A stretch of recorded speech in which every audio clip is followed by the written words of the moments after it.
Hello, everybody, and welcome back to another episode of Always Almost There, Day After Show Live. Today is Wednesday, July 5th. And we are here to talk about Asbury Park Night 2. Hi, Neil. Hey, what's happening? I'm great. How are you? How are you feeling? It's night zero for you once again.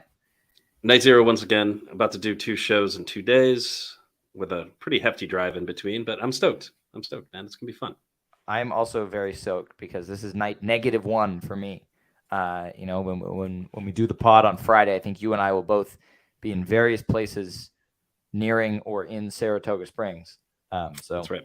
it's going to be an exciting couple of days here. But, we're not there yet. We are here to talk about last night, 4th of July, big show at the Stone Pony in Asbury Park.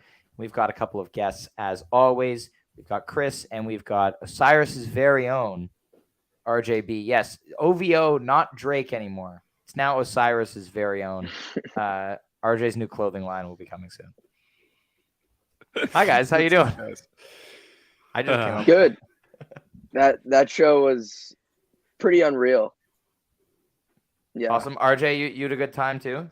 Yeah, it was great. It was a great day. I got to get we tricked our neighbors into taking our kids for the night, and had like an afternoon with my friend Tom and his wife, and we went out to dinner and then went to it was just like it was a great day and a great show. Tom who? Never heard of him. Yeah, just a guy you wouldn't know. Yeah. Anyway, awesome. Glad to hear that you both had a blast at the show last night. I know I'm loving, this time of year is the best for couch tour because I just set up the projector on the back deck, enjoy the nice weather, enjoy the night air, bother my neighbors.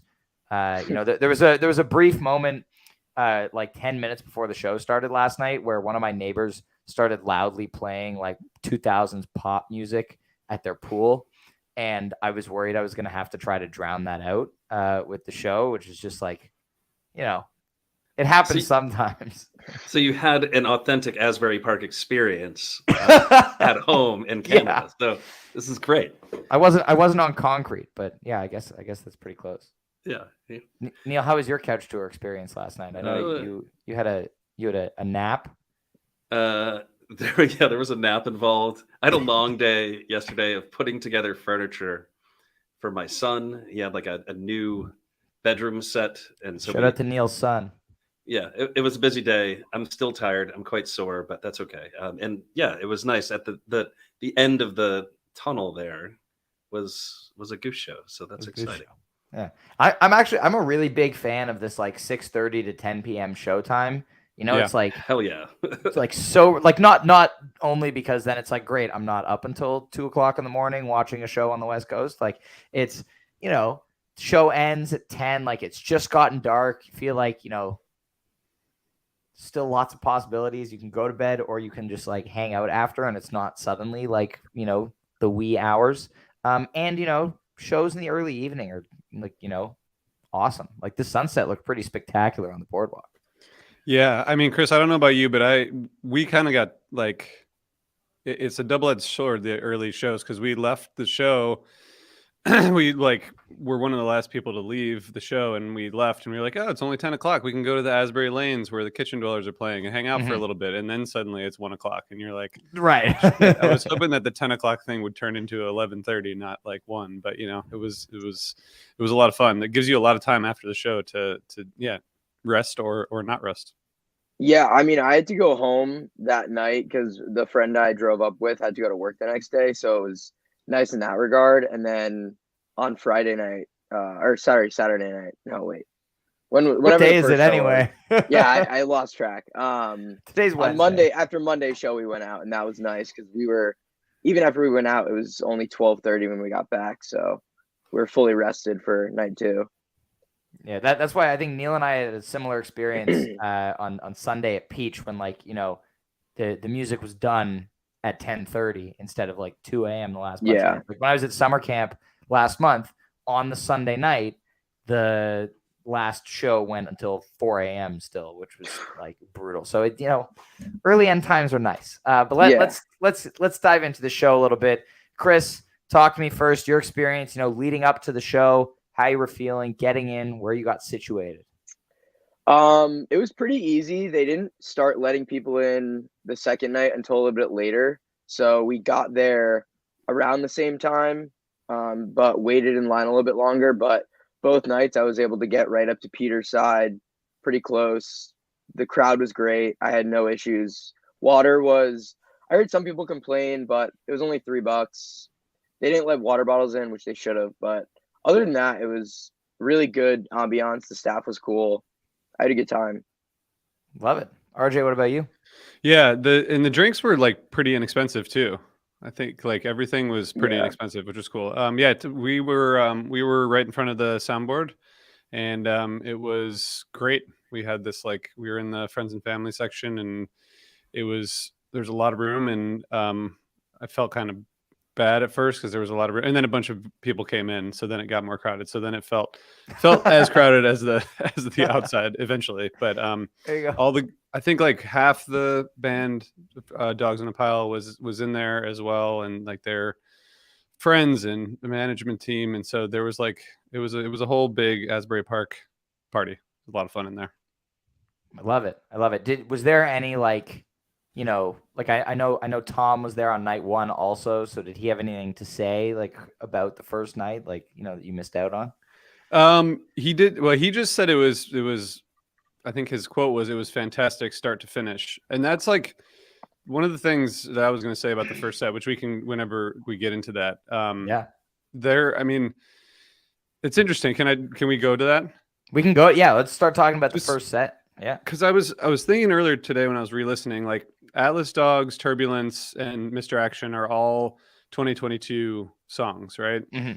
And I was just thinking when Tom said it was a fantastic show start to finish the night before, I was just thinking like all this new material is just giving them the ability to create like such a good arc in these shows. Like all the shows I've seen this year have just had like a really good arc to them. And I think that new material, like that just gives them so much more to play with, like those three songs are all really different, but I think set the table nicely for set one. So it's pretty cool to see this band, like, you see them a year and a half ago, like none of these songs existed and they had a much, much smaller catalog to draw from. So I noticed that right away. Like this, I mean, I love Turbulence. I really like Mr. Action. I think like the piano solo, they're fun songs and they're all a little bit different, but they kind of create this arc that's really cool. So that was the first, part of the set I thought was really, really fun. Yeah, we have a good mutual friend who I will not name, who does not like Mr. Action at all, and I think he is wrong. But that people have their opinions. Yeah, it's a good point about these first few songs, like reliance on the new material. We've seen a lot of sets this year where they've been very heavily playing the 2022, 2023 debuts and those songs. Also interesting that we're talking about in the group chat as the show was unfolding, a lot of short rests on songs in this first set. A lot of stuff just played at Peach, or like I think Atlas Dogs was Columbus, but only like 3-4 show gaps on a lot of these songs. But Chris, how are you feeling? Atlas Dogs, Turbulence, Mr. Action. I thought they came right out of the gate firing. I love hearing Atlas Dogs live because Jeff's gong and Trevor's bass just like vibrates your body. Mm-hmm. And then the jam that Rick did in the middle of Turbulence was really cool. And then Mr. Action was a song that I wanted to hear, so got that. That was really cool. And then the Peter opening up, that was a fun jam. So all three of those I was really happy with. And I gotta say, like the Mr. Action, the Peter's piano work, and I've noticed this the past few shows too. I don't know if it's the mix or if he's just playing. I don't know, Ryan, you would know, like if there's just a different kind of focus on the piano sounds. But I'm also wondering, when is there going to be room and time and the space for a Baby Grand? So my thing on that, before I throw it over to Neil for the beginning of this set, my thing on the Baby Grand is Peter has now spent so much time and space in these jams, layering in stuff like the vibraphone and the marimba on top of the piano sound. And getting a Baby Grand piano, you then lose the ease of doing that, right? Like he could move the Nord to be on top of the organ, or something like that. But then it becomes difficult to just quickly layer things like that, or, you know, then you go from having the full grand piano sound to like the, you know, the synthesized version, I guess, or the virtual version. And so I don't know what Peter's thought process there is, especially with the addition, you know, of all these new sounds that he's been using so much this year. But it's definitely, you know, things have changed. I think a year ago, if you asked me if he should get a baby grand, I would say absolutely 100%, you know, put a grand piano on that stage. Like, he should have one, right? Because even when he had one at Goose Miss, Radio City, there wasn't these sounds and all this stuff that's now become such a huge part of Goose's jamming. So that's my take on that right now. Neil? Nice. Yeah, but like picking up on what RJ was saying, there is a richness and depth to Peter's piano sound right now that I don't think was present, you know, a month or so ago. Yeah. I'm thinking back to like Peach and re-listening to the Redbird they played at Peach. His piano sounded beautiful in that. And I thought that in the moment, and then I listened to the recording and it sounded even better than I had remembered. So something is going on there, and I don't know exactly what that is, but it's pretty cool. But That's yeah, the back exact jam, Neil. That's the exact jam that I was thinking of also. That right on, yeah. There's just like this part in there toward the end that's just, it's amazing. Yeah, it has like the best word I can think of is depth. Like, there's just something more to it than I'm used to hearing when I listen to Peter play. But yeah, the opener, I mean, you got a 3-pack of openers last night. That's the interesting thing about what leads off this show, is each of those songs has been used to open a show recently, even. So that's yeah, I mean, it's a pretty cool way to start a show. Yeah. Solid first set fare here. And then we, you know, second half of the set, we get Butter Rum, Tumble, US Blues. You know, Rum had a nice little groove happening in there. You know, it's been doing that a lot recently, packing a good amount of improv into like 12 to 14 minutes or so. Tumble was just, you know, solid 15-minute version of the song. Peter's guitar tone again, and the first Goose version of US Blues has been played by Arabelo a number of times. This is the first full band version, and so excited, very appropriate for the holiday. But Chris, how are you feeling the second half of this set? This is where everything, like, really, I just got so excited. Butter Rum's one of my favorite songs. I love a call and response, so that's always fun to do. And then I loved that jam they went into. Tumble, they built it up really well, and then there was this part in the middle, I think it was, where they did like a really cool, like, funky jam that I like really enjoyed. And then Trevor throughout the whole thing was dropping bombs. And then obviously, I mean, everyone just went wild for US Blues. That was just such a fun song to hear. And then Peter and Rick did a great jam on top of that. So yeah, overall, the end of that set was really fun. Awesome.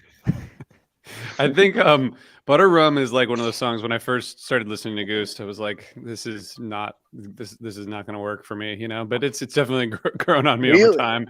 Yeah, it was just like, you know, I think the first times I heard it, I was just like, you got like, it's just, you know, silly, you know, but I think that's part of what, you know, like a lot of Fish songs and a lot of other band songs like that is part of the appeal. The last 3 versions I've seen of that, I guess, the Cap and the Met and this one have all been like, it's like a reliable jam vehicle, which is pretty sweet. Yeah. I need to like piece this together, but I heard that this song was written possibly by Rick about, he was like living near a bakery in maybe Boston. I need to like put together the details because I got a few details, but apparently it was like I think it was like the appeal of muffins coming from a bakery that like inspired this song. That's what someone was telling me yesterday. So I just want to share that. So it's a literal sweet island muffin. That's exactly. Cool. Exactly. Neil, are there any islands in Boston with a bakery? We'll have to do some research and talk about that, but no, I don't think so. Now I'm actually curious for it. Where he lives, because I used to live over by Berkeley for many, many years because of where I went to college. So I'm dying to know. Everything I said might not be true. Not, or Take maybe everything some of it. RJ says with a grain of salt. Yeah, I think the tumble is interesting. It wasn't like super intense, but it was sort of a good groove version that I think matched the vibe of the seaside kind of vibe that we had going there. Yeah, and US Blues was super fun. I mean, it was a good set. I mean, I think these, I don't know, like the again, the new material that gets mixed in, it's just like these sets are unpredictable, and maybe that's just because I don't pay attention as much as other people, but like I don't really know what's coming at these shows. And I feel like maybe a year or two, like I would have had a better sense for what would come in at a certain point in a show. But I have no idea. Like I'm just like, Also, my wife asks me what every song is. And like at Fish, it's like the first note. I tell her what song it is. And with Goose, like I have to wait like 18 or 25 seconds. I'm like, is this Mist or Creatures? Or like, I go through like 6 songs in my head before I land on the right one. But it's cool to be like, just to have it be a little bit unpredictable, Yeah, last night was a very unpredictable set list. Again, we talked about like songs on a short gap, and also just a few tunes that not expecting to hear. Like, I mean, Arrow was on a really short gap again. Obviously, we'll talk about that a little bit later. But yeah, not songs we were expecting to pop up again soon. And that's part of what they've been doing a lot of, and interesting cover choices in the second set. But Neil, you want to talk about the end of this first set before we get there? Well, just picking up on what you're saying, Atlas Dogs just came off of somewhat long rest the last time it was played. I think it was like 6 or 7 shows. Then all of a sudden it's right back again. And because we were wondering where Atlas Dogs was for a minute there. So this was an unpredictable set. I wasn't expecting Butter Rum so early. You got that Butter Rum. I think that was like a whole vibe thing though, right? They're at the beach. Like it's a party. This whole first set is just a party. Yeah. Especially the back half of this set, right? You get Butter Rum, Tumble, US Blues. I mean, that's awesome. That show must have been so incredibly fun. That place must have been exploding with energy. I mean, those are all dancers. And yeah, dude, US Blues, that's so cool that they did it. It's kind of funny. I think somewhat divisive song. Some people don't really like US Blues at all. So I don't know. Yeah. I think they did a great job of it. And you plug that in every once in a while. That's great. Maybe it's the only time they ever do it, but it is hilarious how much it does get played by a Rebelo, and then all of a sudden it just showed up in a Goose set. I mean, it's Goose's first time playing on July 4th, so I feel like it had to happen. We have a great message from chat here. Came to play Jam A Dogs. Correct.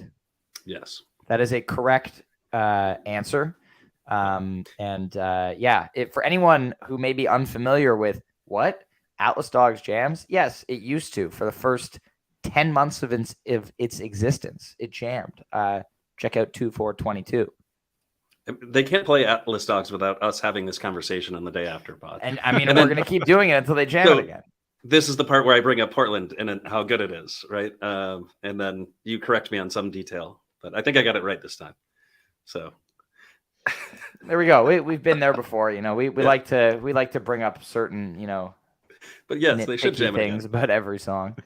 Thunder ending of Dark Horse. Anyway. Yes. Yes, Vickers. This is also correct. All right. Well, long day. The pod does not get results for A Dogs. No. Anyway, RJ, how are you guys feeling at set break? Anything you were expecting for set 2 or thoughts on the first set at the time? I mean, it was great. I was very happy just to be there. I think once the sun started going down too, it just, it cools off a little bit. I think people are like, you sort out where the space issues are. You start talking to people around you, and I think settling in for the next set. I saw Leslie at set break. It was her birthday yesterday, as mentioned, I think by Ben. And happy birthday, Leslie. So that's cool. I got to see her and see some friends, and yeah, it was really like, just, I don't know, little break. I don't know. It went by fast. I don't know if it was long or not, but it went by fast. It was pretty short. The last 2 nights set breaks were pretty short. Last night they also went on around half an hour after ticket time, and so they had to keep a short set break in order to get a decent enough second set. And the first set was only around an hour and change, right? Like it was relatively short. Yeah, it was pretty short. Yeah. But Chris, how are you feeling at set break? It was night one was really hot, so it was a little bit cooler night two, so that made everything a little bit easier. And then the Nice. people around us were all sitting, so it made it less. I don't know. Sometimes when I'm sitting down at set break and no one else around me is sitting, I feel kind of bad. But our entire section was, so it was everyone was on the same page. Love it. Nice. Neil, how was your nap at set break? I definitely fell asleep at set break. It is a thing that Well, happened, but good I nap, rallied like mediocre nap? immediately. Yeah, it was good. It was restful. It got me ready for that second set. I opened a beer right when I got up, and then all of a sudden, there was more Goose. Oh, perfect. So it was great. It's your body knows, Yeah, it's time to get it's up. I have not yet recovered from Peach. Actually, like while we're on the My voice hasn't. Oh man. I think my lungs. I lost like 5 years off of my life from breathing in the smoke up there in the mountains. But yeah, I'm slowly coming back to normal, and I'm gonna do it all over again starting tomorrow. Basically, by Sunday, I'm just gonna be a mess of a human being. It's gonna be awful, but we're just gonna go. We're gonna do it. Got to do it, man. And you got kids to move, like mix in there. It's hard. It's hard life. Yeah, Neil spent 4 days at a music festival, 1 day building furniture, and now he's going to shows again. Yeah, that's right. Anyway, let's dive into set two here. Let's start with the first couple of songs. Get the debut of "Wild Summer Nights" by John Cafferty, and then Thatch, of course. I think we all saw this one coming. But Chris, how are you feeling about these two? Admittedly, I had never heard "Wild Summer Nights" before. Me neither. But I thought it was a really fun way to start the set, set the mood, and then dive into what was my first live Thatch, and it hit. It was really good. That intro bass hit where Trevor just slams. That's Peter, actually. Oh, it's Peter? Yeah, that synth bass thing. Yeah, that's Peter. Oh, okay. Yeah, that just vibrates you, and it pulls you in. That whole jam was unreal. They did a middle section like funky jam, and then they built up to Rick's solo. Yeah, first two songs of that set were really great. Mm-hmm. RJ, what about you? Yeah, I mean, it's just such a funky song, It's like it reminds me of, getting like a Moma Dance or a Tube or something, but with like much longer and with really good lyrics, like a good song, it's a good song, that just has like this funk to it that is just, it's just like, it's so thick. It's awesome. And Rick's tone in the first part of that jam, like I was hearing Schofield. It was like a Schofield kind of like pitch thing. I don't know what, and I have no idea about guitar pedals, but like it sounded like Schofield. It sounded like Schofield. It doesn't matter what was doing that. I don't know if you guys like felt the same way or not, but like I was like, I don't really hear that kind of tone from Rick a lot, but it was a cool jam. And yeah, just man, this is a monster song. Yeah, I love what Peter's doing on the clav in this Thatch. There's a lot of there's some textural work happening. Good friend of the pod, Justin Bruce, asked me this morning, like, is it like what is he? It sounds like a clav, but like with vibrato and stuff. Around the 10-minute mark, I was like, oh, that's just the clav with effects on it, which sounds awesome. Peter's been really, again, we talked about I mentioned earlier, like the different layered piano sounds. He's also been kind of utilizing here and there this more like textural clav instead of just straight up shredding it.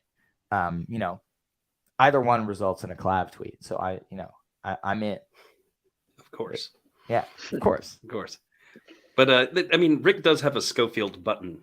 I don't know what the button is. I don't know what pedal that is. Maybe we can get somebody to do a rig tour and figure that out. But we've talked about the Schofield button before, where like there is a moment where he can just instantly sound exactly like Schofield. And I think that happens, one, because of the effects that he's using, but also because of his phrasing. He just sounds like Schofield when he plays, which is not a big surprise considering that they're both from Wilton, Connecticut. So, I mean, he grew up kind of idolizing Schofield, right? I assume that he did. But that's pretty cool. I mean, that's two pretty good guitar players that come from a pretty small town. That's actually kind of outrageous. But yeah, I didn't realize it was the same town. Yeah, it's the weirdest thing. And then, early on, there's Schofield stuff that just appears in Goose's music. You know, they cover Mule. You're getting the song. Man, they They haven't quote played Scomule in forever. Yeah. I mean, so like Mule, and they quote Shank from time to time, which is pretty cool off of a Go-Go. So yeah, you do see that a lot. But this Wild Summer Nights threw me for a loop. I had no idea what the hell it was either. Some people seem to know exactly what it was. And you know what I thought of because of Present Company, this actually comes to my mind, is like Brian Brinkman knows exactly what this is. And he's going to be like disgusted that nobody knows what it is. Because it is a song from a movie and he's probably seen it 1,000 times. But in any case, this thatch is really, really, really good. There is a section right in the dead middle of this thatch that might be one of my favorite jam segments in a thatch ever. So this was not just another thatch kind of pulled off the shelf and played for everybody. They leaned into this one, and it's really, really, really good. Yeah. What part of the jam?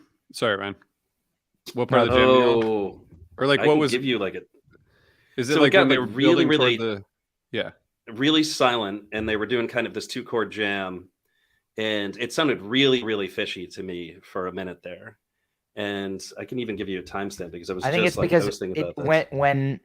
when we get these moments that we've been getting recently of Rick playing a lot and Peter also doing more to play with Rick instead of just supporting Rick, that's where you get kind of that fishy sound because, you know, Paige and Trey aren't just supporting each other in a jam. They're playing with each other very actively. So, so came check to out play the 8-minute mark. The 8-minute mark to about the 9.5-minute mark. Very, very good.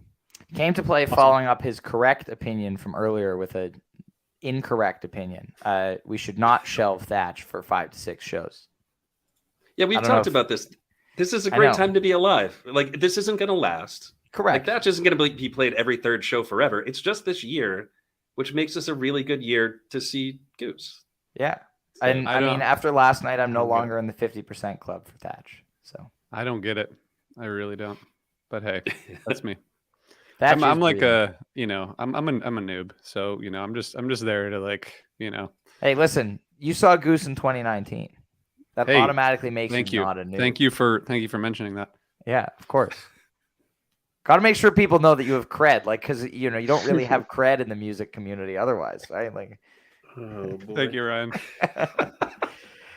Well, let's continue on with the second set here. We got Hunger Sight, Into the Mist, What's Up, and Arrow. Really great segment, I thought. But RJ, why don't you start us off? Take it in any chunk that you'd like, or all of it. Yeah. So again, like Hunger Sight, you know, another newish song and a crowd pleaser, obviously. And I think that, you know, that's the guitar solo was made even more famous by the Trace. It's just like that moment in Hunger Sight will now be like one of the best moments at any Goose show. You know, it's like an Arcadia peak. You know, it's just like quintessential Goose. But I like that after like a long kind of interesting thatch, it was a great call, and I think it flowed really well. I feel like every band I see, including Fish, at least once a show, I'm like, oh, this is fucking Dark Star. It's a Dark Star jam. And that happened to me during this Hunger Sight. Not like they were, you know, covering it, but just like, whoa, this sounds like Dark Star to me. But I thought that was a really cool kind of, you know, ambient kind of space they were getting into in that Hunger Sight, and really loved it in contrast to the thatch. So I thought that was really balanced, you know, kind of like two jams. Yeah. I feel like I didn't appreciate the thatch and Hunger Sight enough at the time because I was busy making Goose and American Band t-shirts. But going back this morning and listening to it, yeah, I mean, it's an interesting Hunger Sight. You know, we've been hearing these versions lately that go straight for the jugular for like 15 minutes, right? And this one went in a completely different direction. So it was cool to hear them, you know, not just keep sticking to what's working. But Chris, how are you feeling about this? I love that they did like a long drawn out slow jam and then went into the peak. Like you said, they normally just go right into it. I thought that was really cool. And yeah, they did a really good job building up. And then obviously when the peak got there, it was where it needed to be. Neil? Yeah, man. Hunger Site is quickly becoming one of my favorite songs to see on a set list because you are guaranteed. Well, it's a great song, so even if they don't jam it at all, you win. But you're guaranteed something good and unique. It's not like there are some songs where you can expect the jam to go to a certain place, and you're going to say, okay, this is like a drive jam, and I'm used to this drive jam, and like I know it, and I know where this is all going to go. Or like better said, Tumble, right? More often than not, you know exactly where that jam is going to go. Arrow is another example. Hunger Site, you just don't know what the hell you're going to get, but you do know it's going to be really, really good, and it's going to explore some things that maybe you haven't heard in the song before. And I think that's what you get in this one.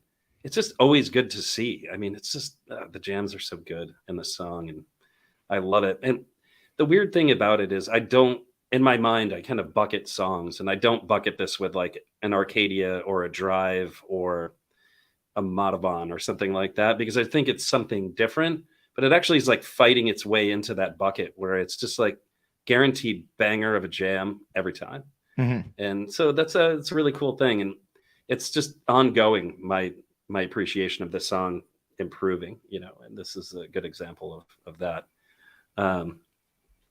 But then the Mist, of course, like so weird that they play that on such short rest. Yeah, as a good friend said last night, the only time an unfinished Mist is okay is when it goes into What's Up. Yeah, that's right. It's like something. I'm surprised he's not on the pod today to talk about that. But he's at the dentist. Yeah. Oh, is he? So yeah, is a 13-show gap the last time they played Mist, and folks were like, "Where the hell is Mist?" In fact, we said that on this podcast, and they played it the next day. And then for it to show up on a 5-show gap right after, I mean, that's a surprise. Yeah. And a good one. I mean, it's always a fun song. Yeah, interesting late second set placement as well. I am surprised we didn't get the full, dance party jam Mist, because I feel like that would have fit the vibe of the show well. But I mean, What's Up is like awesome. But Chris, how did you feel about the Mist What's Up? Yeah, no, I love Into the Mist, especially because of that breakdown jam. So when they didn't go fully into it, I was a little bummed. But then, I mean, What's Up was unreal. I forget that they cover that because I don't know when the last time they played it was, like 2022, New Orleans. Okay. But yeah, I mean that got the crowd going. That was, I think, the loudest everyone was the entire night. And then, yeah, I mean, Peter having that little moment in the middle where he's like, life is beautiful. That was so wholesome. And just, I don't know, moments like that, make you really just appreciate going to shows. You know who appreciated that, Neil? Jive Goose appreciated that moment. He did.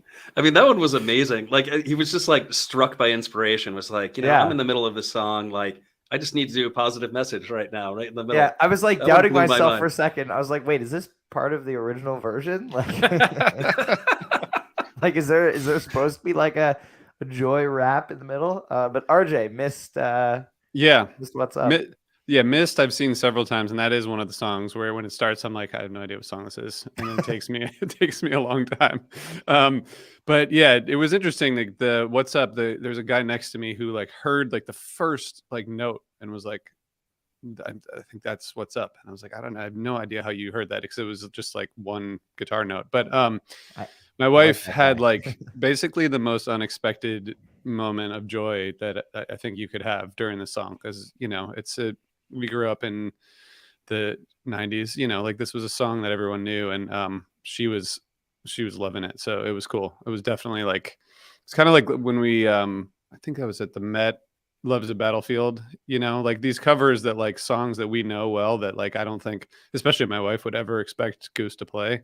It's one of the great things about them is just these covers that just come out of nowhere that are somewhat unexpected, and just like you said, Chris, crowd pleaser. Everyone was loving it. It was really, really awesome. And yeah, Peter is so genuinely happy. It's infectious, and it's hard to argue with that. It's I love it. I love it, and I love the energy he brings. It was cool. It was really cool. My wife was less happy that they didn't play Rockdale. For some reason, she was just convinced they were going to play Rockdale because it's her favorite song, and she's like, they must play it. And I'm like, I don't know, but I was happy with the Arrow closer, certainly. Your wife should go to Portland tomorrow if she wants. I was going to say she should go to Portland because she'd see it there. And if it doesn't show Fantasy up there, Goose tip. absolutely, yeah, exactly. It'll show up at SPAC if it doesn't show up tomorrow, but it's almost certain to show up tomorrow. I was thinking Rockdale was showing up in this show too, and was surprised that it didn't. But maybe they're holding on to it. But just one more point on this. What's up? It's just, it's come up a couple times when we talk about it. It's just pure joy, and it's funny because it almost kind of feels like one of those like, kitschy, ironic covers. Like, oh, look at us doing this like kind of dumb song from the 90s. But there's something about it when Rick sings it, it changes the song. And I think it sounds wonderful. It's not a corny song. And I mean, you can hear it on the tapes, even the crowd sing along for it was outrageous. I mean, everybody was just so happy. And yeah, I mean, I would be inspired to just have a little chat in the middle of the song too. Yeah. I think if I was just like witnessing all that, I mean, that's got to be pretty fucking cool when you're on the stage and you're looking out at a crowd of 5,000 and change or so, and you're just like watching them all sing along. I mean, that's gotta feel really good. And I think they did remark from stage earlier too that the crowd was really into the butter rub. Like after they were like, Yeah, solid. So man, folks were there to party and they were there to, be engaged, I guess. And like, it's got to fill your cup. So 4th of July. Yeah. Yeah. People didn't That was party not- hard enough on Canada Day. That was very non-American of you just now. Thank you. That is not how Americans say 4th of Well, July. You were like, Did 4th of July. I'm People very were edging. enthusiastic about America. That's where, all the good bands are.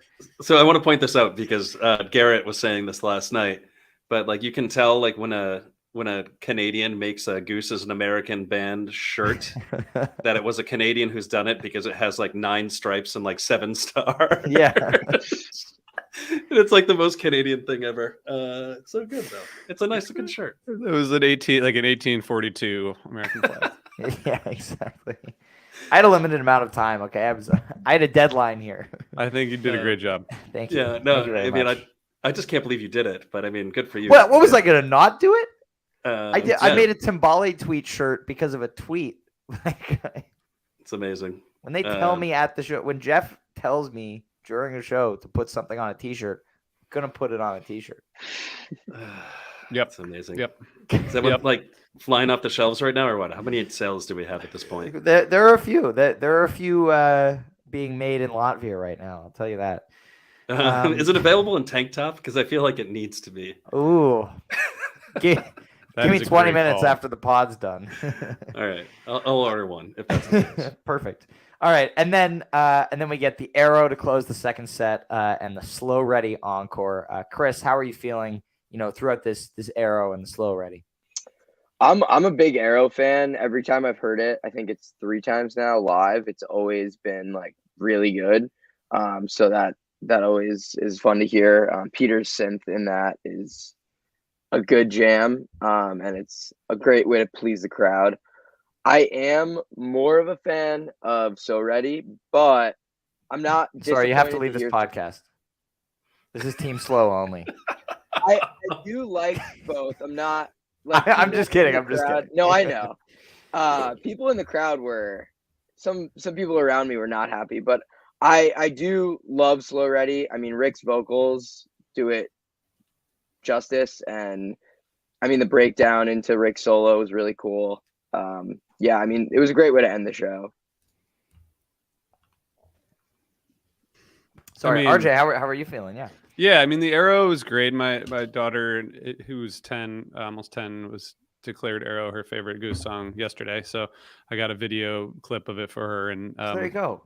it was You may cool. not have It- gotten the way it is, Right. but you got your daughter's favorite song. Yeah, no, I'm never getting that song for sure. It's never happening.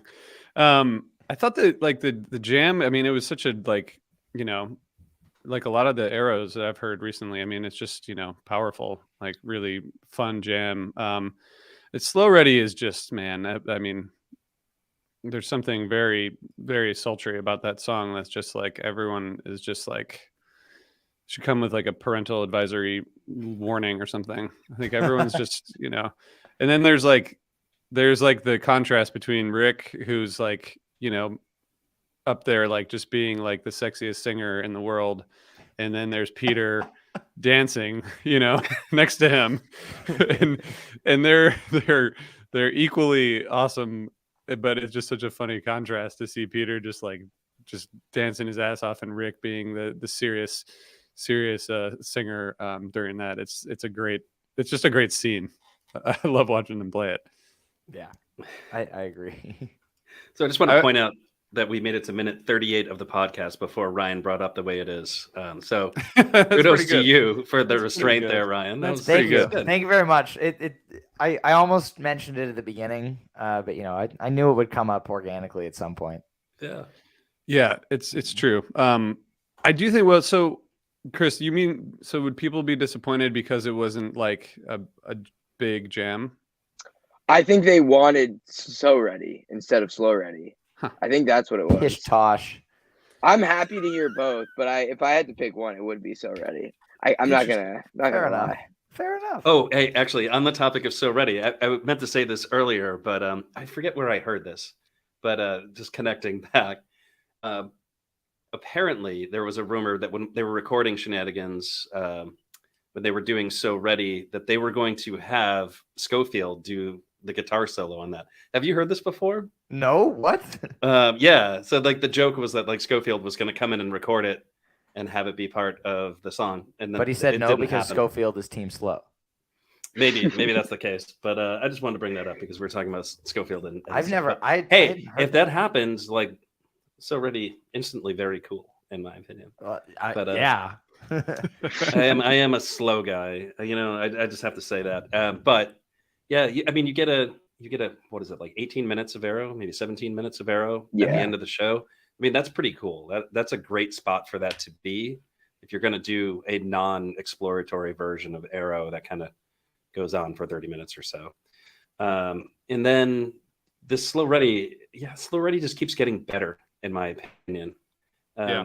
If you listen real close in this, and actually it shows up throughout the show, like where Jeff just shows up from the underside with some stuff, like he was doing like the hand claps thing in the intro to Mist. And then in this one, when they do the peak, like, I mean, he dropped a whole bunch of shit like right into the peak there. And it sounds so good, man. It's incredible. He's been way up in the mix. And actually, thank you for mentioning Jeff in the context of this Slow Ready. Because I remember at the beginning of the encore, you know, Spud shouted out the Dogs in a Pile guys. Peter shouted out like the Kitchen Dwellers after show. And then as Peter starts bringing in the synth swell for the beginning of Slow Ready, Jeff goes, "Rich, you got any shout outs?" And then like Peter turned off the synth. And there's like an awkward few seconds on stage. I was dying. Like I thought it was so fun. I totally missed that. Oh man, that's awesome. Yeah. He's totally busting his chops too, because like, go ahead. It's a classic Jeb moment. Yeah. I mean, the texture, like the layers that they're all adding in at this point are just, you know, really like enhancing the music. Jeff, Peter, Rick. I mean, I think Trevor, all of them. Like they're like they keep adding layers to the sound that really just like makes a much richer and more just a richer sound. It's really cool to hear. Yeah. All right, Chris, you got anything to add on the show as a whole, your experience in Asbury? I would just say, like, comparing, I mean, the last time I saw them was at Mohegan Sun, but the last time I saw a 2-set show was the Chrysalis, and just looking back from like then, or no, I was at the Cap shows, but even looking back at like just the Cap to like now, they like everything's just much more tighter. Ben and Jeff are on another level, and then Trevor is just killing it. They're only going to get better. I'm excited for tomorrow and Friday. This band rocks. Hell yeah, they do. RJ, you got anything else? Yeah, I mean, I think just, you know, this is obvious, and I've said this to the guys when I've been able to, like, the songs are so fucking good, you know, like this, like you have these 20-minute jams that are just like amazing, but the songs, they're like the new songs and the songwriting is just amazing. And these newer songs, I missed Everything Must Go the night before, but I know that that was a long version, and like that song is basically brand new, and it's like incredible. Like they're writing really great songs, and I think like going with Tom is interesting because Tom is he's not really a jam guy. He like even at Fish, he likes the songs, and he appreciates songwriting, and I think that's why he appreciates Goose so much. And it's cool to see these new songs, even like the Mr. Action, and they're just really good songs, and they're writing more and more great songs, and the new songs are getting even better. So I'm just so excited for them because it just feels like I didn't think they could even be on like more of an upward trajectory, but it feels like they're getting better and better, and it's just so awesome. It can be awesome. So Chris, you're heading to the shows the rest of this week. RJ, when's your next show? Do you have any planned right now? No, I mean I have no idea. I'll either go on tour for the rest of the year or not see them again until next year. I don't know. I vote that you go on tour for the rest of the year. I don't think I have another show in the near future, unfortunately. So Red Rocks? I don't know. I mean, no, but maybe. Okay, I'll take the maybe. I'll take the maybe. Neil, you got anything else to add on the show? Is RJ going to Hampton? No, man. I think, Hampton is going to be good. But so this show coming up is going to be really good. Lots of people are saying this is the one to be excited about, so I'm excited. I'm really looking forward to what's to come. But nothing really else to add about this show. It's just it was a hell of a run, and actually like really cool. I hope they play more by the beach. So if you guys had to guess, do you think we're getting an Earthlings tomorrow or Friday? Based on its trajectory recently, I'd say neither. But anything can happen. Okay. Oh. Anything can happen. Well, yeah. I do wonder about the Friday SPAC show, just because, and I think Peter said this on social today in the Instagram post, but when I've talked to Peter, he's like, they're really, really, really psyched about SPAC. Yeah. Like, I think it's a big deal. It's their first shed show. Yeah. Right. They've played bigger outdoor venues like Red Rocks and stuff, but this is the first time that they're playing at one of these legendary sheds. Right. Yeah. So this is exciting. They're very fired up, and I wonder if it's just going to be like an amazing show, or if there's something special planned, or just like if they're just going to approach it like another show, or if there's something else, because it does seem to be top of mind, and it has been, I think, all year, which is really awesome. So psyched that you guys get to see that. That'll be fun. I'm very, very excited. And it's hard to believe we only have 3 shows left on summer tour here. One of which being a festival. Levitate on Saturday, which hopefully we'll be getting a webcast for. I know they webcast some stuff from that festival sometimes. But 3 shows left, and then the band is back in the studio for a few weeks. And then that's it until September, really, except for Newport Folk at the end of the month. So crazy, that it's early July and we're already pretty much done with Goose for a couple of months, which is very sad. But it's not cool. I know. How dare they take some time off after an incredibly busy start to the year? Like, shameful. Yeah, not cool. They should just add a bunch more shows so we can go. Play in Toronto already. Like, come on. It's true residency. They got basically all of August open, There you go. They can just play in Toronto for 3 weeks straight. It's a good plan. Perfect. All right, good. So see everybody in Toronto in August. Thank you, Chris and RJ, for being on today's episode of Day After Show. It's been a pleasure chatting with you both about last night. So thank you so much. Yeah, thanks for having me. Yeah, thank you for having me again. It was great to talk to you guys. Of course. Thanks, Neil. Of course. Thanks, guys. Neil and nice Chris. To see you, Chris. Yes. You as well. Neil and Chris, safe travels to Portland tomorrow. I will see you both on Friday at SPAC. And we will be back on Friday afternoon to talk about tomorrow night's show in Portland. Very exciting stuff. Always fun when they're on tour, as we know. We are in the thick of it, of course. So looking forward to that. And so everybody, thank you so much for listening to this episode of Always Almost There, Day After Show. Have a phenomenal day.